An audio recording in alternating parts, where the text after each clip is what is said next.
দেশের ৩ জেলায় পৃথক সড়ক দুর্ঘটনায় প্রাণ হারিয়েছেন ১১ জন, আহত আরও ২০ জন। নোয়াখালীর কবিরহাটে ট্রাক চাপায় ঘটনাস্থলে অটোরিকশার ৬ যাত্রী মারা গেছেন। এদিকে ঢাকা সিলেট মহাসড়কের শায়েস্তাগঞ্জে দুটি বাসের মুখোমুখি সংঘর্ষে মারা গেছেন ৩ জন। দুপুরে টাঙ্গাইলের মির্জাপুরে বাস অটোরিকশার সংঘর্ষে মারা গেছেন ২ জন। প্রতিনিধিদের সহায়তায় আরও জানাচ্ছেন সোহেল আহমদ।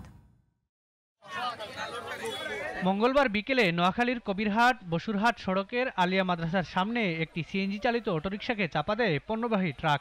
ঘটনাস্থলেই মৃত্যু হয়েছে অটোরিকশার ৩ যাত্রীর। আহতদের নোয়াখালী জেনারেল হাসপাতালে নেয়ার পর মারা যান আরও ৩ জন।